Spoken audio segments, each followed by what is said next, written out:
Guys, ನಿಮಗೆ ಗೊತ್ತಾ, ಸರಿಸುಮಾರು 2021ರಲ್ಲಿ ಗ್ಯಾನ್ ಗೇಮಿಂಗ್ ಅವರ ಯೂಟ್ಯೂಬ್ ಚಾನಲ್ ಹ್ಯಾಕ್ ಆಗಿತ್ತು. ಅವರ ಯೂಟ್ಯೂಬ್ ಚಾನಲ್ ಹ್ಯಾಕ್ ಆಗಿದ್ದರಿಂದ ಹಿಂದಿ ಫ್ರೀ ಫೈರ್ ಕಮ್ಯುನಿಟಿಯಲ್ಲಿ ಒಂದು ದೊಡ್ಡ ಸಂಚಲನ ಶುರುವಾಯಿತು. ಚಾನಲ್ನ ಹ್ಯಾಕ್ ಮಾಡಿದವನು ಚಾನಲ್ ನೇಮ್ನ ADA ಅಂತ ಚೇಂಜ್ ಮಾಡಿಕೊಂಡು ಅದರಲ್ಲಿ ಬೆಟ್ಕಾಯಿನ್ ಬಗ್ಗೆ ಲೈವ್ ಸ್ಟ್ರೀಮ್ ಮಾಡ್ತಿದ್ದ. ಆಮೇಲೆ ಅದ್ರ ಬಗ್ಗೆ ವಿಡಿಯೋ ಕೂಡ ಮಾಡ್ತಿದ್ದ. ಇದು ಯೂಟ್ಯೂಬ್ ಅವರಿಗೆ ಗೊತ್ತಾಯಿತು.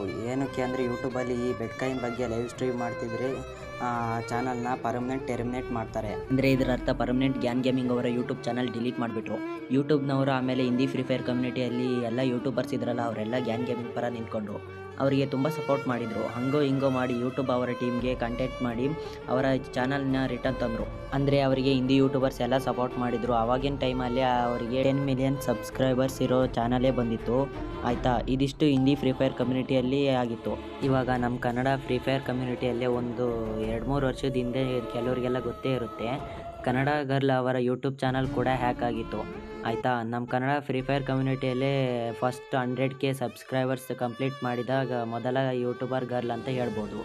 ಅವರ ಚಾನಲ್ ಕೂಡ ಹ್ಯಾಕ್ ಆಗಿತ್ತು. ಅಂದರೆ 100K ಸಬ್ಸ್ಕ್ರೈಬರ್ಸ್ ಇರೋ ಚಾನಲ್ ಹ್ಯಾಕ್ ಆಗಿತ್ತು. ಆಮೇಲೆ DD ಅವರ ಯೂಟ್ಯೂಬ್ ಚಾನಲ್ ಕೂಡ ಹ್ಯಾಕ್ ಆಗಿತ್ತು ಗಾಯ್ಸ್. ಇವರು ನಮ್ಮ ಫ್ರೀ ಫೈರ್ ಕಮ್ಯುನಿಟಿಯಲ್ಲೇ old YouTuber and old player ಆಗಿರ್ತಾರೆ.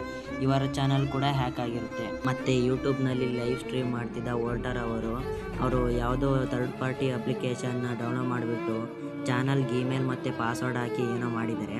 ಅವರ 240K ಸಬ್ಸ್ಕ್ರೈಬರ್ಸ್ ಇರೋ ID ಚಾನಲ್ ಕೂಡ ಹ್ಯಾಕ್ ಆಗುತ್ತೆ.